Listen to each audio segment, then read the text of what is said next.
The one that got away. Yan daw ang tawag sa taong minahal mo. Nawala pero hanggang ngayon, hindi mo pa rin malimutan. Nagtanong kami sa aming Facebook page kung sino-sino ang may ganitong pinagdaanan. If I could have just one wish, I would wish to wake up every day to the sound of your breath.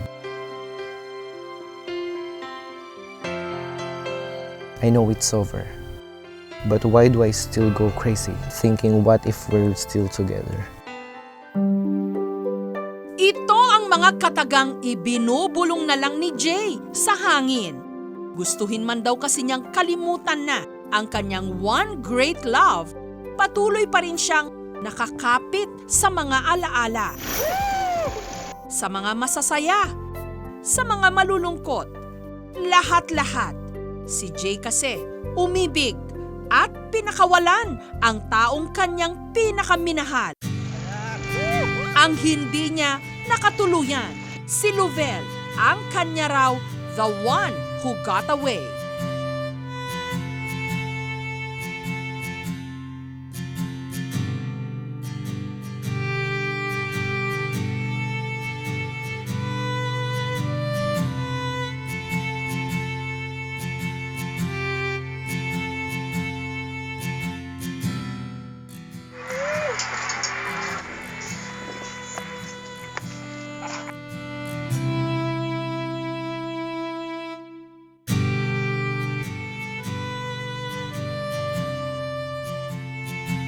Ano sabi yung message?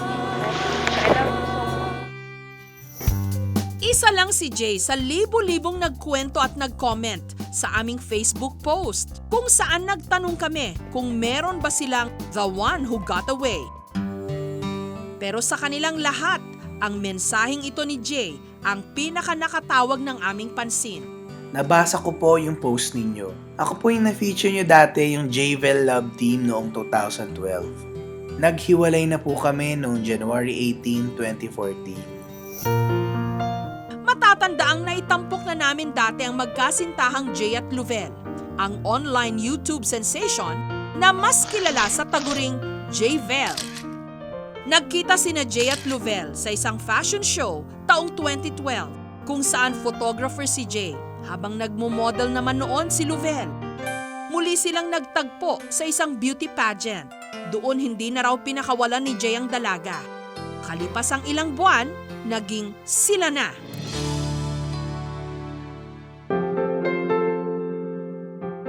Pero ang kanilang relasyon, sinubok ng mga problema. Kasi may mga tao na nakakita sa kanila na lumalabas sila na magkasama before. Kaso, because I love her so much, kaya I trust her na hindi ako nakikinig sa ibang tao. Ipinagkibit balikat na lang daw ito ni Jay. Hanggang January 2014, pakiramdam niya nanlalamig na raw sa kanya ang kanyang nobya. Kaya nung bumisita si Lovell sa kanilang bahay, kinumpronta na raw niya ito. Tinanong ko siya, ano bang problema natin talaga? Inamin niya nung January 18 last year na sila nga, ang sakit-sakit po talaga. Yung parang hindi mo aakalain na magagawa niya sa akin yun. Yung tipong na-shock lang, natulala lang po talaga ako nun. Dahil sa hindi pagkakaunawaan, tuluyan na nilang winakasan ang magdadalawang taon nilang relasyon. Sa una, hindi pa raw naisip ni Jay ang lungkot sa kanilang paghihiwalay. Ngunit sa paglipas ng mga araw, doon na raw niya unti-unting naramdaman ang halaga ng taong pinakawalan niya. Pinag-uusapan na namin yung future namin na 2 anak. Pag nagkinasal kami, siya yung isa sa pinaka-minahal ko. Pero yun nga, hindi kami nagkatuluyan. Matapos ang isang taon, lakas loob na haharapin na raw ni Jay si Lovell. Gusto na raw kasi niyang matuldukan ang iba pang mga tanong na magpahanggang ngayon, bumabagabag pa rin sa kanya.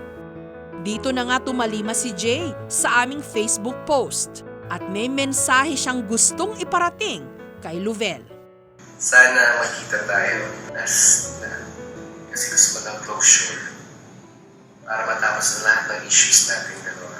Magkita tayo sa Embarcadero na ng alas 10 ng umaga. Aasahan kita. Kausapin mo siya ng maayos para malinawan na lahat-lahat ng mga problema niyo. Good luck po. Sana matapos na to at para wala ka nang isipin, para maka-move on ka na.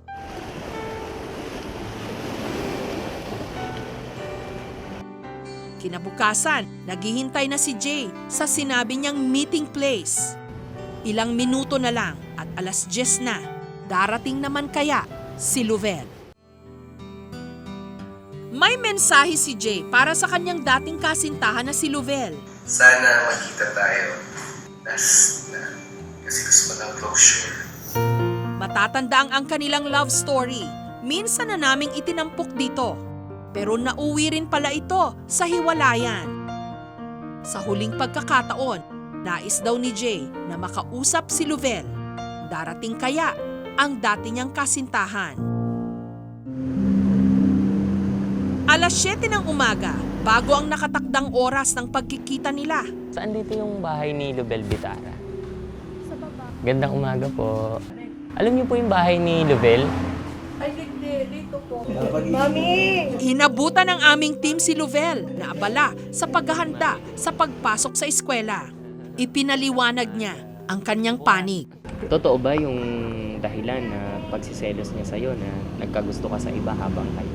Hindi naman po sa nagkagusto, pero po kasi sobrang gabing daming problema nung sa relationship namin na to the extent po na may gap na sa akin tsaka yung family ko. Aminado si Luvel, may mga panghihinayang siya sa kanilang relasyon. Minahal ko po kasi talaga siya ng sobra, lahat ng pag-iintindi binigay ko sa kanya. Tapos inuna ko po siya bago lahat. Pero naka-move on na raw siya at may bago ng kasintahan. Pinanood ni Luvel ang video message sa kanya ni Jay. Sana magkita tayo. Last na. Kasi gusto ko ng closure. Para matapos na lahat ng issues natin dalawa. Kita tayo sa Embarcadero ng alas 10 ng umaga. Aasahan kita. May pasok ako! Hindi pwede physics.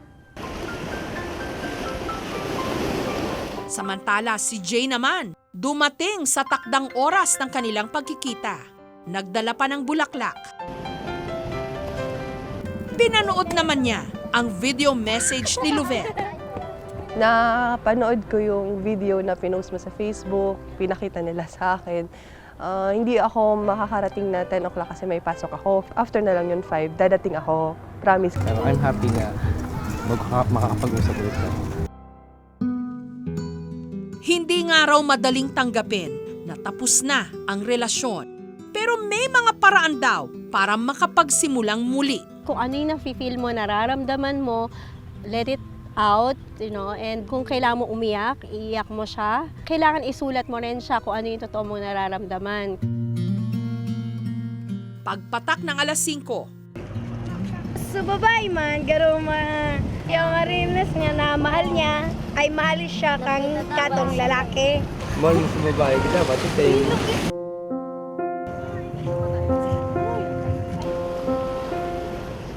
Siguro may panahon pa naman. Wala na. At least ito, trinay ko naman na eh. Trinay ko na magkaroon ng conversation sana. Kaso kung hindi siya pupunta.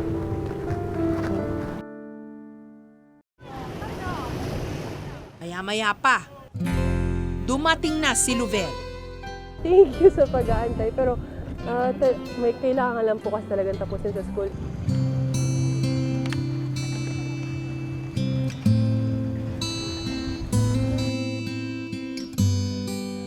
Pero nakiusap ito na wag nang kunan ang kanilang pag-uusap.